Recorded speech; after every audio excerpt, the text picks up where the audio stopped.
Alliances turn to ban.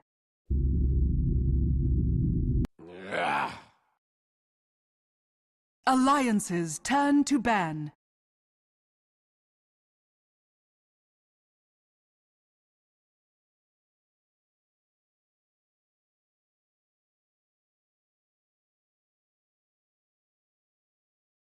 Ten seconds remaining. True.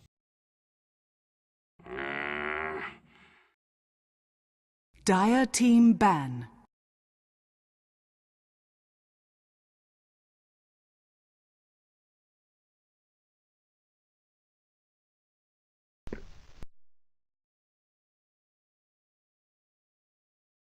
10 seconds remaining. 5 seconds remaining. Welcome back to Dota Pit, season number 2, game number 2, Power Rangers versus Alliance. In this series of 2, I'm What Is Hip, and F4L had a work meeting or something, so instead, we've replaced him with Nahaz. What's going on, buddy? Oh, not much, man. What's up with you? You know, hanging out, watching some Dota. Did you catch that first game? Oh my goodness. It just feels like Alliance cannot catch a break these days. 10 seconds remaining. They have really looked snake bit in some of these games, and obviously, 5 you know, Admiral seconds Bulldog remaining. is taking a break. Loda was very careful to tweet this morning that that they're Reserve not time. let it go, but boy, it's hard to envision that some more roster changes are not going to be in store. Things are happening. I mean, I think usually when things like this happen, they're trying out new players, they're exploring their options, they're trying to figure out exactly what works, what works for them. So yeah, exactly. This time it's not going to be Bulldog, but they're just trying to win. That's all they want. And it's a shame too, because really, if you go just by the numbers, Loda has been playing on an incredible high level recently. And I mean, that last game he played amazing. Exactly, and he's doing it on a number of different heroes. I mean, this is part of why I was excited about the series. Both these carries, Loda and Dityarat, have been showcasing a pretty broad hero pool recently. And I mean, the 6.82 meta is still very much in flux, and you're still seeing kind of the hero pool up in the air. The Skywrath Mage is a hero that's really fallen off. He's only 86 and 130 this month, just below a 40% win rate. He's fallen to the second most picked up hero this month behind Ogre Magi, and he just has not looked like a strong hero in the laning phase recently to me. Yeah, I can definitely agree with that one, but we'll see how Alliance do like to handle it. I mean, normally that was sort of the hero where Misery would just roam around the map and get frags, basically. But Misery obviously not going to be playing this time around. We'll see exactly how it works for them. And, I have to say, I think a lot of the last game did come down to the draft, to be honest. To be perfectly honest. Right. I mean, they had... I think either the Ancient Apparition or the Zeus had to be a different hero that, either a support that enables tower pushing like a VS, or the Zeus maybe needed to be someone that could actually help them kill the towers. Because in the beginning of the game, they had this huge advantage, but they couldn't kill any tier 2s. They would win fights, it wouldn't matter. They would get pickoffs, it wouldn't matter. They couldn't push into the base, they couldn't secure Roshan. And as a result, it just goes mega late game where anything can happen. And Power Rangers, with the refresher on Enigma, are just able to take the game. No, that's exactly right. And I mean, really what I look for in any metagame, in any patch, is a team that can consolidate an advantage. And that Alliance team in the last game was a team that could get a lot of kills, that could be really aggressive, but they weren't necessarily a team that could win that big mid-game team fight and then take objectives, just as you said. But this is a good opening from the draft here by PR. Cheshire Cat is actually one of the... he's playing today. He is one of the better Nature's Prophet players that you'll see. A lot of people will, of course, talk about Bulldog's Nature's Prophet. A lot of people will talk about Trixie's Nature's Prophet. Cheshire Cat's played some games on this hero, and he's very, very good. He can keep some really good farm up on this hero in the offlane role. They also have the Puck. Interesting to be picking up this early, especially in the face of a Skywrath. I mean, I feel like Skywrath, one of the heroes that can deal with Puck quite well. can sort of force puck into buying a Yules, because if not, you just get silenced and die immediately. Yeah, but that Yules is just so good anyway. I mean, it's not an inconvenient item on puck, but right. I've always felt like Yules was a little bit underrated to begin with, and I mean even a little bit underrated before the buff that saw it just become a great item against Blink Daggers, but certainly afterward, and it's definitely become one of the most built items in this patch.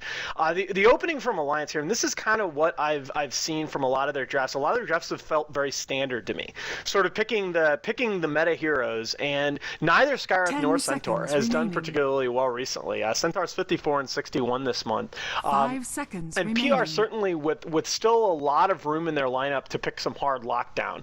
I mean, definitely if they're going to continue going in this vein where Prophet and Puck, neither of them, with the exception of maybe Sprout, neither of them have a spell that can really stop you getting out with that Stampede, but they have plenty of room for that. Although some of the big lockdown heroes, the first 3 bans by PR are 3 of the best stunners in the game right now.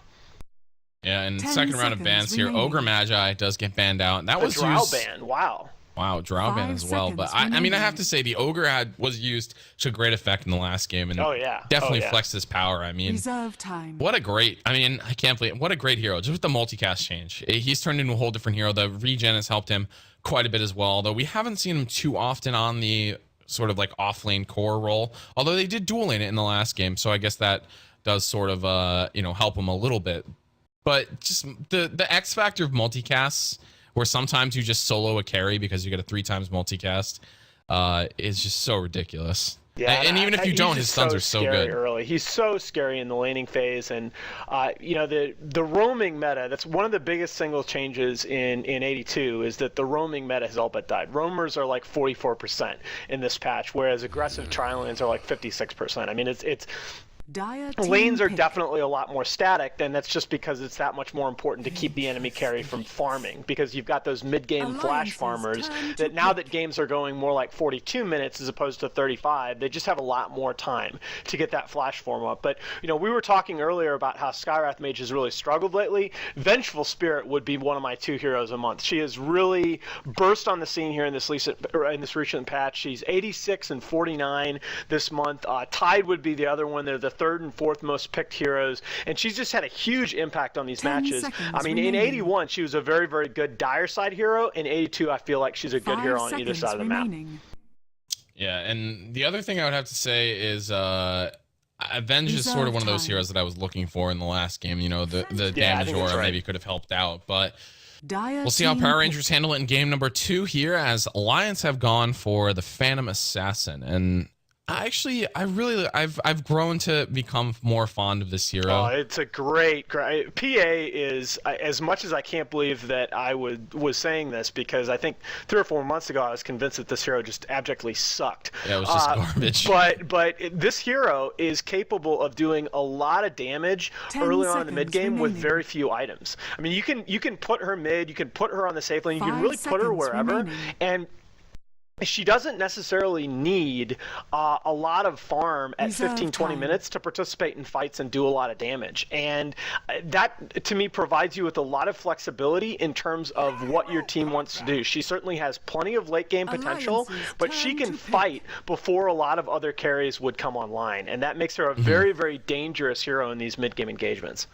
Do you favor the Battle Fury builds, or do you favor like the Treads, totally drums? Situational. Totally situational. I think the Treads Drums build is obviously something that I favored in 81 very strongly on this hero. I think in 82 you can go straight Battle Fury if you have free farm early on. If you're not feeling a lot of pressure in the lanes, I don't mind. I still would lean toward the Treads Drum into BKB possibly, but I mean, the biggest single thing in this patch is that you're almost guaranteed to have those 7 and 8 more minutes on into the mid game to get your flash farm on. And to me, that makes all the difference for a hero like PA going Battle Fury and opting for a heavy farming setup. And sure. Omni Knight here, to me, Omni Knight is a hero that fits very, very nicely with either role that she decides to pursue. He can prevent her from dying if she does choose to go that heavy farm early build, because that's the big downside of the Battle Fury early on, is that she becomes very easy to kill. He counteracts that. I do think, though, this is something I've seen Alliance run, and the last time I saw them run Phantom Assassin and Omni Knight, PA never picked up her BKB, and I think that was a mistake. I do think you need, even with Repel, I think you need to go BKB eventually.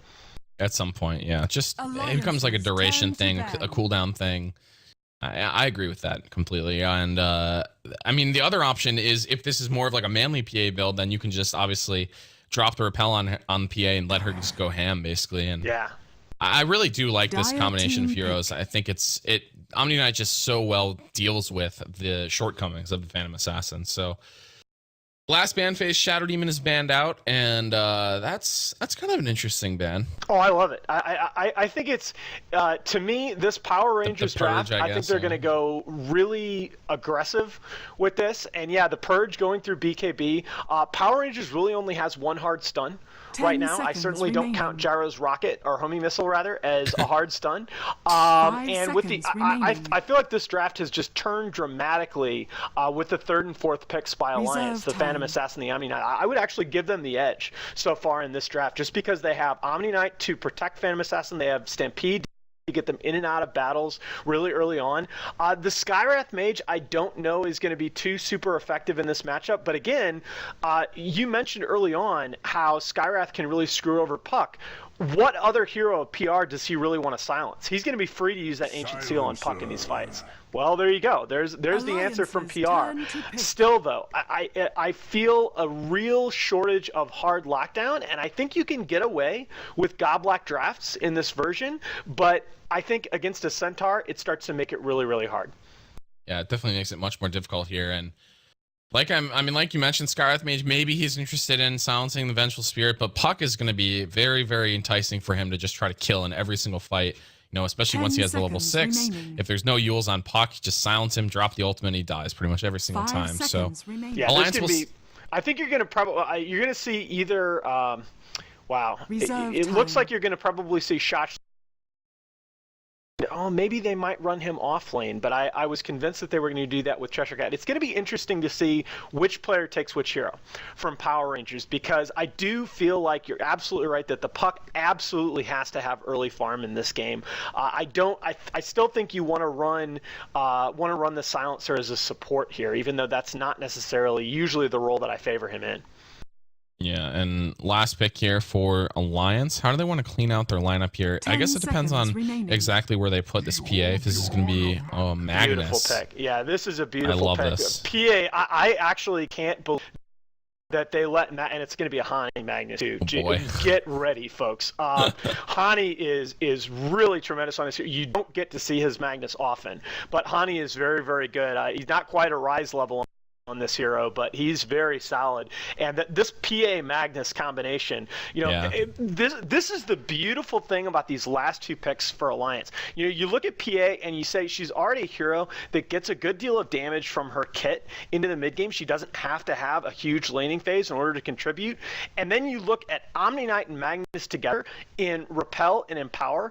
Give her the 2 things that she lacks to get in and out of these fights. I think Loda is free to do whatever he wants build-wise, and that kind of flexibility in the hands of a player that's playing at such a high level individually recently is going to be great. I think this is going to be a lot of fun.